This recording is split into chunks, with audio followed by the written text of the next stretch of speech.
Shalom, jemaat Tuhan yang saya kasihi di dalam kasih Tuhan. Marilah kita bersatu dalam doa. Bapa yang baik, Allah yang kekal dan Raja damai, pada saat ini kami datang di hadirat-Mu Bapa. Kami serahkan hidup kami serahkan hati kami serahkan tubuh, jiwa, dan roh kami. Terlebih pada saat ini Bapa, kami ingin mendengarkan sabda kebenaran dari firman Tuhan. Biarlah roh-Mu yang hidup menguasai kami. Biarlah roh-Mu yang hidup menguasai hati dan pikiran kami.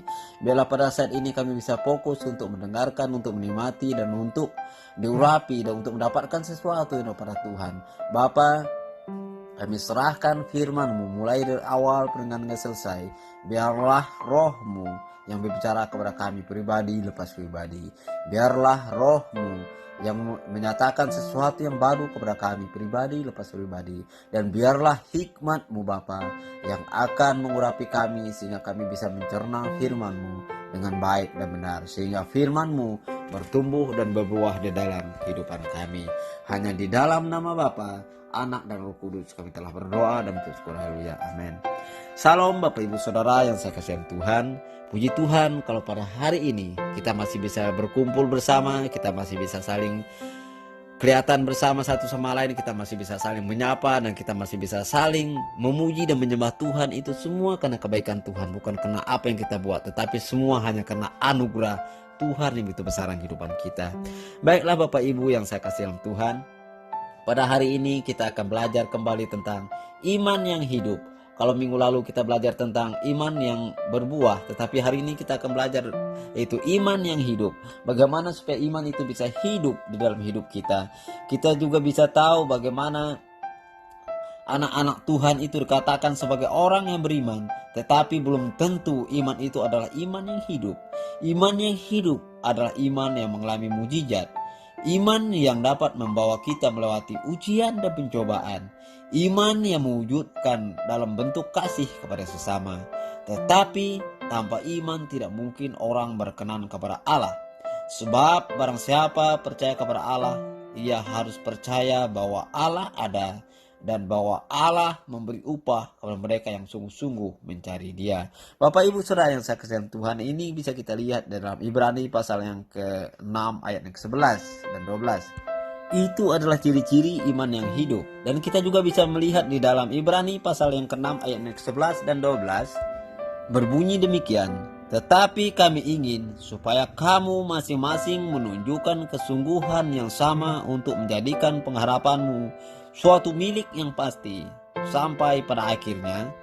Ayat yang ke-12, agar kamu jangan menjadi lamban, tetapi menjadi penurut-penurut mereka yang oleh iman dan kesabaran mendapat bagian dalam apa yang dijanjikan Allah. Bapak Ibu Saudara yang saya kasihi Tuhan, di ayat yang ke-11 ayat pasal 11 ayat ke-6 tadi mengatakan bahwa kita adalah hidup oleh iman. Tetapi ayat yang ke-12 ini dikatakan bahwa supaya kita menerima janji Allah, kita harus mengikuti arahan Tuhan. Kita bukan hidup yang makin lambat, tetapi kita hidup yang hidup oleh iman. Bagaimana supaya iman itu menjadi hidup di dalam diri kita? Kita harus hidup menikmati berkat-berkat Tuhan.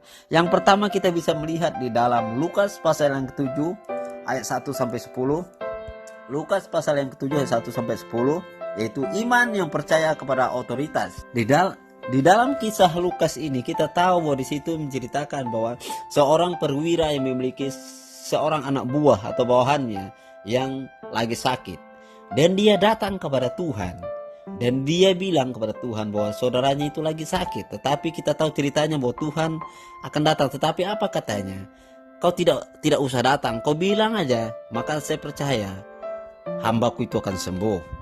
Tetapi Bapak Ibu Saudara yang saya kasihi Tuhan, itu adalah menunjukkan iman yang percaya pada otoritas. Otoritas itu apa? Itu otoritas itu ada sepenuhnya di dalam Tuhan. Kita hanya tinggal percaya. Dan Bapak Ibu Saudara yang saya kasihi Tuhan, di dalam kisah ini juga dikatakan bahwa ada seorang perwira Romawi yang datang kepada Yesus bukan karena kebutuhannya, tetapi karena kebutuhan hambanya yang sakit keras.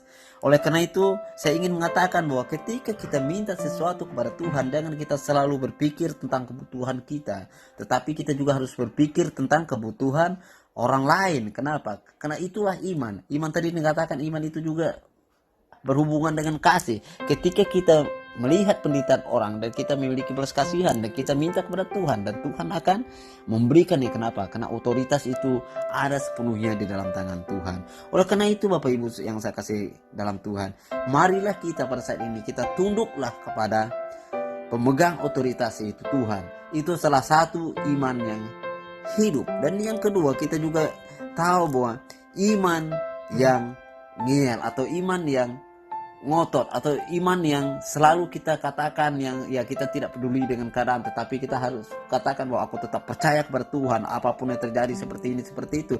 Kita bisa melihat itu di dalam Matius pasal yang ke-15 ayat 21 sampai 28. Di situ kita tahu bahwa cerita seorang Yakub yang pada saat itu dia bergumul dengan malaikat, yaitu di sungai Yobak.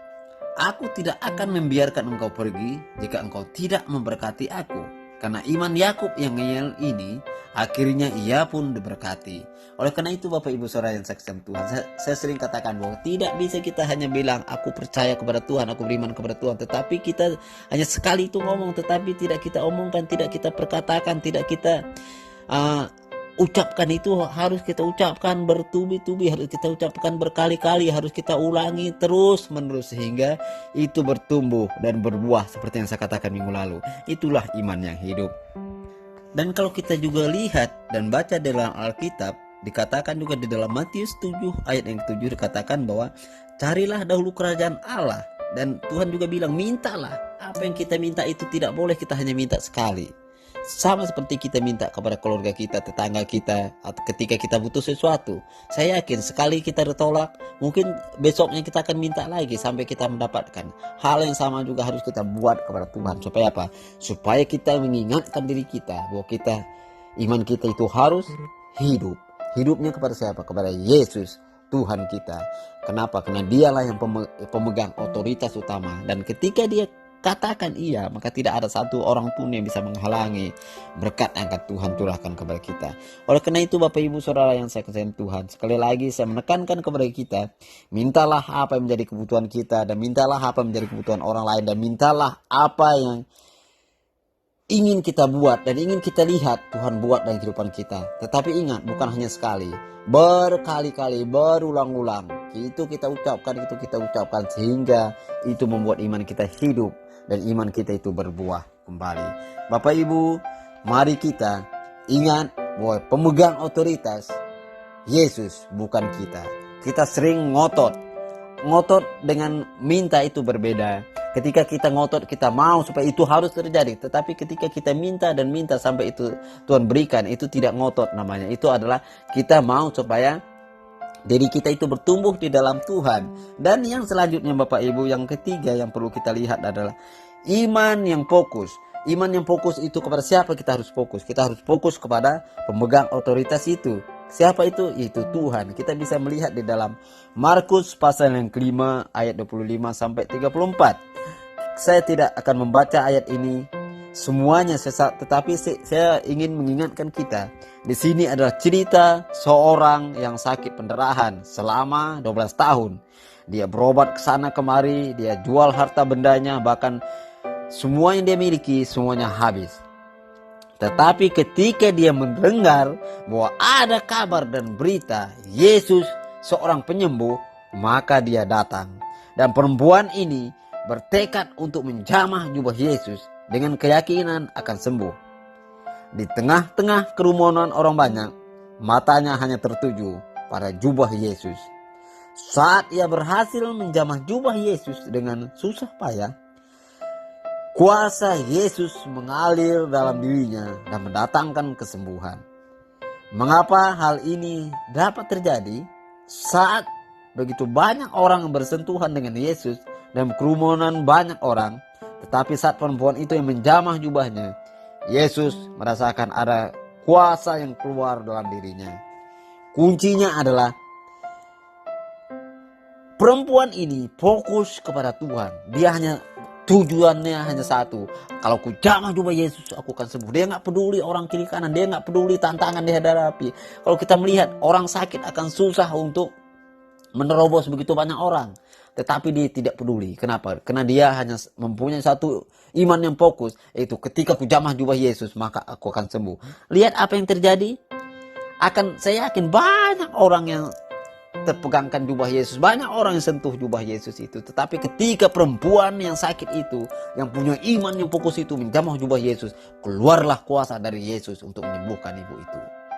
Oleh karena itu Bapak Ibu Saudara yang saya kasihan Tuhan, seberat apapun tantangan kita, sesusah apapun hidup kita, apapun yang kita hadapi dan alami, fokuslah imanmu kepada Yesus sebagai Tuhan dan Juru Selamat, sebagai penolong yang tiada duanya dalam hidup kita.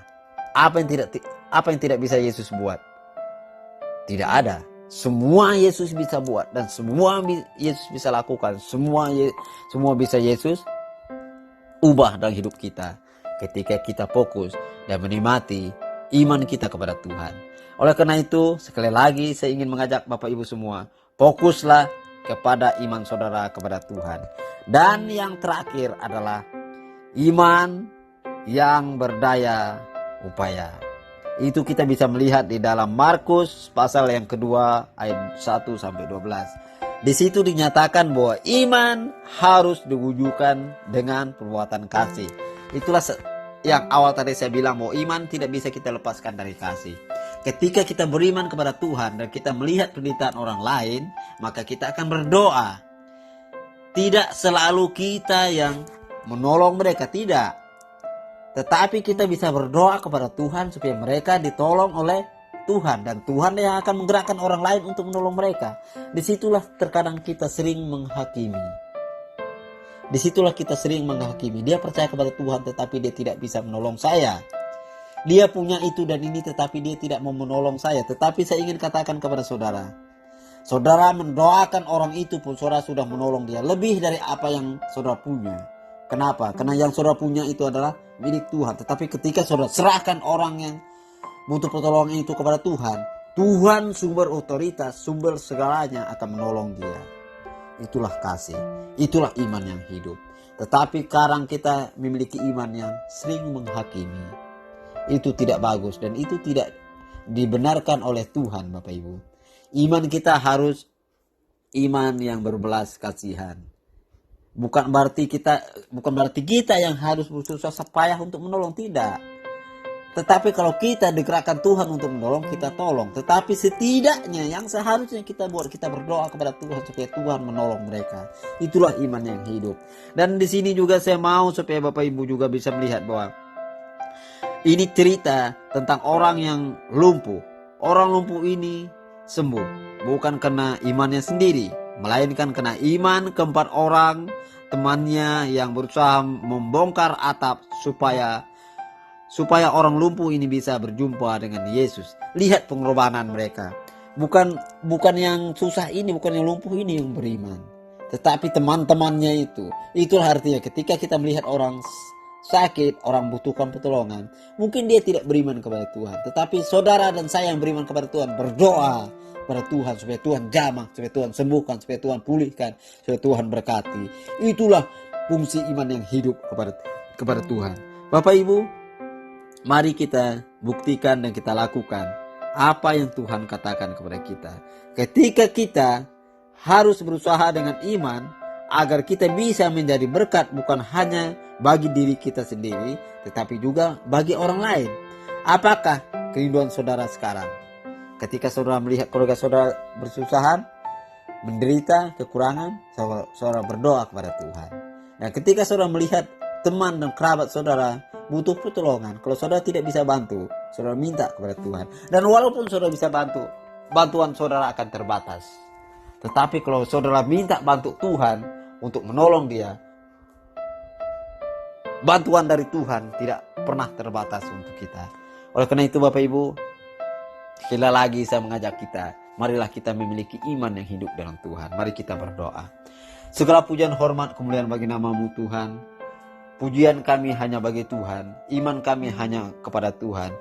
Dan kami percaya dan memiliki pengharapan yang penuh, yang kokoh di dalam Tuhan. Kenapa? Karena hanya Tuhan yang tidak terbatas untuk menolong kami. Hanya Tuhan yang tidak dibatasi oleh ruang dan waktu untuk menolong kami. Kami terbatas untuk menolong saudara kami. Kami sangat terbatas untuk memberkati orang lain, Bapak. Tetapi kami hanya bisa serahkan mereka ke dalam tangan Tuhan supaya Tuhan menolong mereka. Terima kasih Bapak, terima kasih Yesus, terima kasih Roh Kudus. Mari kita angkat kedua tangan kita. Berkat Abraham, Ishak dan Yakub, berkat kedamaian, ketenangan, damai sejahtera dan sukacita dan kasih daripada Allah Bapa mengalir dalam kehidupan kita mulai daripada saat ini sampai Yesus datang yang kedua kali. Tuhan Yesus memberkati. Amin. Amin. Amin.